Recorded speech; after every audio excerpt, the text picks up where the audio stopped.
Peut-on se tenir debout sur Saturne? Qu'est-ce qui est le plus lourd? La Lune ou tous les astéroïdes connus du système solaire? Comment se fait-il que Vénus soit appelée la planète sœur de la Terre? Découvrons ensemble tous ces mystères. L'espace entre les galaxies et les étoiles n'est pas entièrement vide. Il compte plusieurs atomes par mètre cube de vide. Dans l'univers visible, il peut y avoir jusqu'à 2000 milliards de galaxies. La géante gazeuse Jupiter est la planète dont la durée d'une journée est la plus courte du système solaire. Seulement 9 heures et 55 minutes. En raison de sa rotation rapide, Jupiter n'est pas une sphère parfaite. La planète est un peu aplatie. Même si une journée sur Jupiter est plus de 2 fois plus courte que sur Terre, une année sur cette planète dure beaucoup plus longtemps, presque 12 années terrestres. Vénus tourne à l'envers par rapport à la plupart des autres planètes du système solaire et au Soleil lui-même. L'une des explications avancées par les astronomes est une collision avec un objet solide, par exemple un astéroïde. De nombreux trous noirs sont entourés de traînées de poussière et de gaz. Elles tournent autour du trou à la manière de l'eau qui s'écoule dans un siphon. Au cours de ce processus, des colonnes de matière qui ressemblent à d'énormes fontaines s'élèvent directement dans l'espace. Les signaux radio que les vaisseaux spatiaux envoient à la Terre sont si faibles qu'ils pourraient à peine alimenter une ampoule de réfrigérateur. Lorsque ces signaux atteignent la surface de notre planète, ils sont réduits à 1/1000 d'un milliardième de watt. C'est pourquoi les antennes paraboliques qui détectent ces minuscules signaux sont gigantesques. Certaines d'entre elles atteignent un diamètre de 70 mètres, soit quasiment la taille de la Statue de la Liberté. Les trous noirs sont connus pour spaghettiser les éléments. Dès que quelque chose dépasse le point de non-retour, la force gravitationnelle du trou noir commence à étirer cet objet dans une direction et à le comprimer dans une autre. Ce phénomène est également appelé l'effet nouille. Y aurait-il des pattes dans l'espace? La lune de Jupiter, Io, abrite des centaines de volcans, ce qui fait de ce satellite l'objet le plus actif du système solaire. Cette lune a également une étrange surface jaunâtre. Elle a l'air tachée et ressemble à une pizza au pepperoni. Décidément, la nourriture italienne est partout. Si tu te tenais pieds nus sur l'équateur martien, tu n'aurais pas froid aux pieds. La température y est équivalente à celle d'une journée de printemps ensoleillée. Mais il te faudrait porter un bonnet, car à la hauteur de ta tête, il ferait déjà un froid glacial. Tu ne pourrais pas te tenir debout sur Saturne. La deuxième plus grande planète du système solaire est composée principalement de gaz. Ces anneaux colorés ne sont pas solides non plus. Ils sont constitués de poussière, de morceaux de roche et de glace. Certains de ces morceaux sont aussi minuscules que des grains de sable. D'autres sont aussi énormes que nos gratte-ciels. Saturne tourne très vite. La planète a besoin d'un peu plus de 10h30 pour tourner sur son axe. Les scientifiques n'ont pas encore déterminé la durée exacte, mais l'année y est très longue. Il faut à la planète plus de 29 années terrestres pour faire le tour du Soleil. Europe, l'une des 4 plus grandes lunes de Jupiter, est couverte de glace. Cette coquille de glace peut avoir une épaisseur de 16 à 24 km. Elle comporte également quelques plaques lisses. Si tu aimes le patin à glace, tu apprécieras. Un axel d'1 mètre sur Europe te fera atteindre une hauteur de 10 mètres. Mais attention, la vitesse d'atterrissage serait la même que sur Terre. La proportion d'eau salée est de 97% sur la Terre et on y compte moins de 3% d'eau douce. Plus de 2% de l'eau est gelée dans les glaciers et les calottes glaciaires. Cela signifie que les rivières, les lacs et les réservoirs souterrains ne contiennent que 1% de l'eau de notre planète. Mercure est la plus petite planète du système solaire et la deuxième plus dense. Elle est principalement constituée de roches et de métaux lourds. Si tu y posais le pied, ton poids ne représenterait que 38% de celui que tu fais sur Terre. Si tu parvenais à regrouper tous les astéroïdes connus du système solaire, leur poids total serait encore inférieur à 10% de la masse de notre Lune. Il n'y a pas que des planètes naines, mais aussi des galaxies naines. Elles abritent entre 100 millions et quelques milliards d'étoiles. À titre de comparaison, la Voie lactée est composée de 250 à 400 milliards d'étoiles. Certains astronomes pensent que les trous noirs pourraient ne pas avoir ce que l'on appelle le point de non-retour. Au lieu de cela, ils pourraient avoir un horizon apparent qui ne peut piéger des éléments que pendant un certain temps. Ensuite, la matière ou l'énergie s'échapperait, mais sous une forme différente.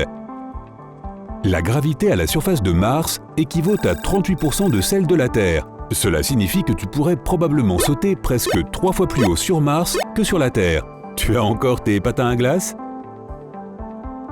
Uranus est la seule planète du système solaire à tourner sur le côté.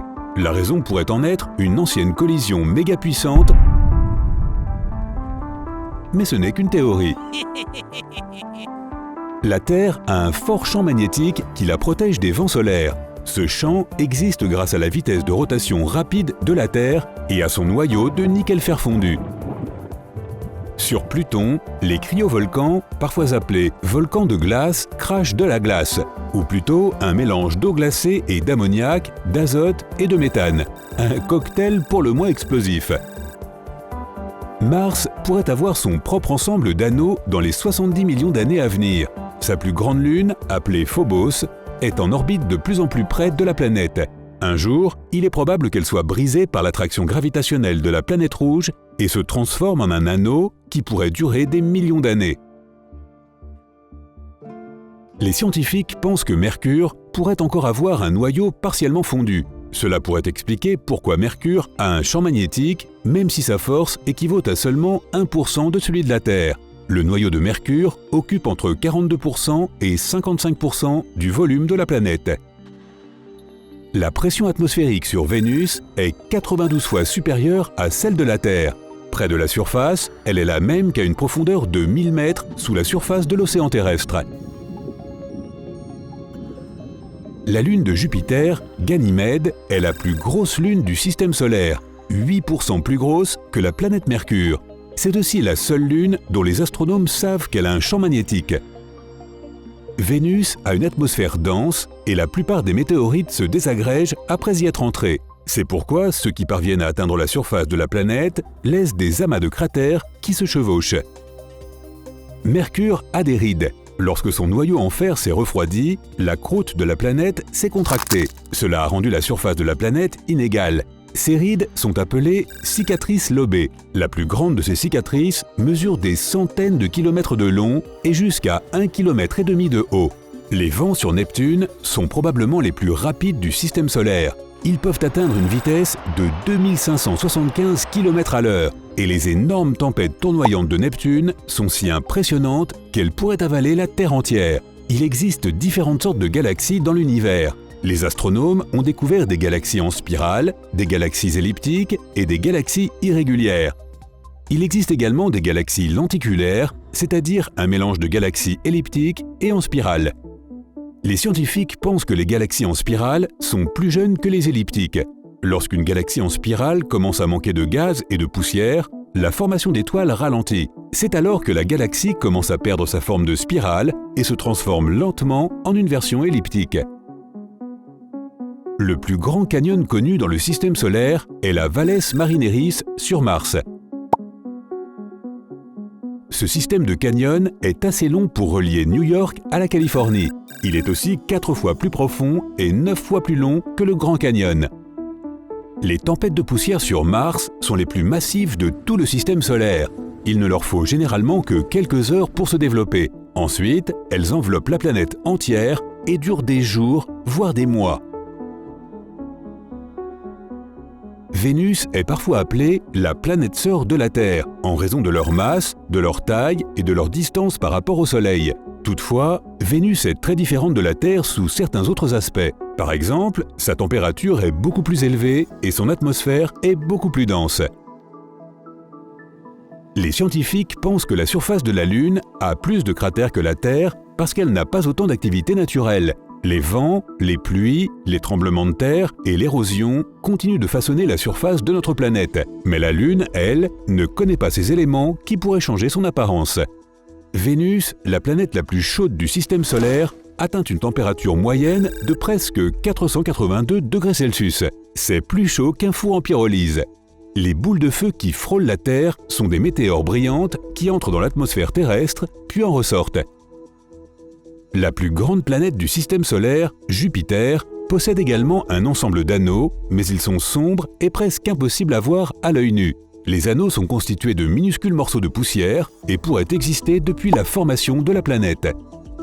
Saturne est la planète la plus aplatie du système solaire. Elle est écrasée au pôle et tout point de l'équateur est plus éloigné du centre de la planète que des pôles d'environ 6400 km. Les étoiles ne scintillent pas vraiment. Elles donnent l'impression de le faire à cause des turbulences de l'atmosphère terrestre. Celle-ci dévie la lumière des étoiles qui atteint tes yeux, la faisant scintiller. Une galaxie en éruption est une galaxie qui forme des tonnes de nouvelles étoiles à une vitesse très élevée. Ce phénomène se produit généralement après la fusion de deux galaxies en une seule. Les scientifiques pensent que la nourriture que les astronautes mangent dans l'espace n'a pas le même goût que sur Terre. C'est bien connu, les aliments que tu ingurgites ont un goût plutôt fade si tu ne peux pas les sentir. Or, en apesanteur, les odeurs n'arrivent pas jusqu'au nez. C'est pourquoi les astronautes préfèrent les aliments aux saveurs fortes. Depuis de nombreuses années, le télescope spatial Hubble de la NASA aide les astronomes à observer les galaxies lointaines. Il tourne autour de la planète à une vitesse de plus de 27 000 km/h et effectue une rotation de 90 degrés tous les quarts d'heure. Il existe une théorie selon laquelle nous vivons dans une sorte de réalité virtuelle. Notre univers pourrait être un ordinateur quantique géant et des atomes et des électrons ne seraient rien d'autre que des bits de données. On n'est pas loin du scénario de Matrix. Une autre idée est que l'univers dans lequel nous vivons n'est qu'une petite bulle parmi d'autres bulles similaires. Les scientifiques qui soutiennent cette théorie sont sûrs que les univers voisins peuvent entrer en contact les uns avec les autres. La gravité commence à circuler entre eux, et lorsque 2 ou 3 univers se connectent, un Big Bang se produit, tout comme celui qui a créé notre univers d'origine. Malgré leur nom, les étoiles à neutrons ne sont pas exactement des étoiles. Ce sont des objets de la taille d'une ville avec une masse énorme, environ 1,4 fois celle du Soleil. Une étoile à neutrons est un noyau effondré d'une grande étoile qui a fini sa vie dans un éclat de lumière brillant, se transformant en une supernova. Les étoiles à neutrons sont incroyablement denses et le deviennent encore plus avec le temps. C'est pourquoi un morceau d'étoile à neutrons de la taille d'un morceau de sucre pèserait 1 milliard de tonnes, presque autant que le mont Everest. La gravité de l'étoile est tout simplement ahurissante. Elle est 2 milliards de fois plus forte que la gravité sur Terre. La couche extérieure du Soleil est beaucoup plus chaude que sa surface. Les températures de l'étoile varient de 5500 degrés Celsius près de la surface à 500 000 degrés Celsius dans la couche externe du Soleil, également appelée couronne. Il y a des dizaines de milliers de trous noirs au centre de notre galaxie d'origine, la Voie lactée. Des centaines d'entre eux sont associés à une étoile et près de 10 000 sont isolés. Le télescope spatial Hubble pèse presque autant que 2 éléphants d'Afrique mâles et est aussi long qu'un grand bus scolaire. Il a fait près de 1,5 million d'observations depuis son lancement en 1990. Les astronomes ont utilisé ces données pour rédiger environ 15 000 articles scientifiques. Tout ce qui se trouve sur Terre et tout ce que les gens peuvent voir dans l'espace à l'aide de télescopes est de la matière normale. Elle est composée d'atomes et de molécules et représente moins de 5% de l'univers. Près de 70% de l'univers est constitué d'énergie noire. Les 25% restants sont de la matière noire. Un trou noir est de la matière comprimée dans un paquet incroyablement dense. Pour transformer la Terre en un trou noir, il faudrait la presser jusqu'à ce qu'elle ait la taille d'une bille. Et si le Soleil était suffisamment comprimé pour devenir un trou noir, il ne ferait pas plus de 6,5 km de diamètre. Dans des milliards d'années, l'univers va probablement s'étendre à tel point que nous ne verrons plus aucune étoile dans le ciel. Le Big Bounce est l'une des théories qui spéculent sur ce qui pourrait avoir existé avant le Big Bang. Elle prétend qu'il pourrait y avoir d'innombrables Big Bang, tandis que l'univers continuerait à s'étendre, à se contracter et à s'étendre à nouveau. Cela signifie que nous pourrions vivre dans une séquence infinie d'univers.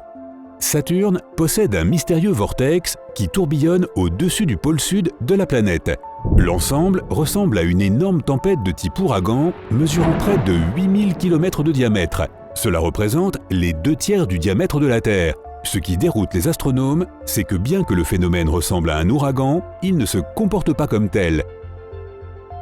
Il pourrait y avoir une 9e planète dans notre système solaire. Mais même si certaines preuves existent, les astronomes n'ont pas encore confirmé cette hypothèse. La Terre est la planète la plus dense du système solaire. Son noyau sphérique est composé à près de 88% de fer. L'univers est en constante expansion. Actuellement, il est probable qu'il ait un diamètre de 93 milliards d'années-lumière, mais ce n'est que la taille du morceau que nous pouvons observer. Les éléments spatiaux restent en place grâce à la gravité. Les planètes, les étoiles, les galaxies et les amas sont liés entre eux par cette force. La gravité est également la raison pour laquelle les grands corps célestes ont une forme sphérique. Le télescope spatial Hubble a réussi à jeter un coup d'œil dans le passé lointain et sombre à des endroits situés à 13,4 milliards d'années-lumière de la Terre. Les trous noirs sont d'énormes usines à énergie qui en produisent plus que notre Soleil. Ils le font également de façon beaucoup plus efficace. Les séismes sur la Lune n'arrivent pas aussi souvent que sur notre planète, mais lorsqu'ils surviennent, ils se produisent plus près du centre du satellite. Les scientifiques pensent que les tremblements de Lune pourraient être causés par la gravité de la Terre et du Soleil. Il pourrait y avoir des trous blancs, l'opposé des trous noirs. Bien que rien ne puisse y pénétrer de l'extérieur, des éléments comme la matière et la lumière pourraient s'échapper de l'intérieur de ces trous. Mais aussi passionnant que soit ce phénomène, il ne s'agit pour l'instant que d'une théorie. Saturne est la seule planète du système solaire qui soit moins dense que l'eau. En d'autres termes, si tu trouvais une baignoire assez grande pour accueillir cette géante gazeuse, elle y flotterait comme un canard en plastique. Le télescope spatial Hubble recueille plus de 10 téraoctets de nouvelles données chaque année. Cela représente 2 millions de chansons de 5 minutes, 3,1 millions d'images en haute résolution ou 5000 heures de film. Le total des archives du télescope représente plus de 150 téraoctets d'informations. Mercure a plusieurs milliards d'années, mais en 2016, les scientifiques ont découvert quelques anomalies à la surface de la planète. Ces bizarreries indiqueraient que Mercure devient de plus en plus petite.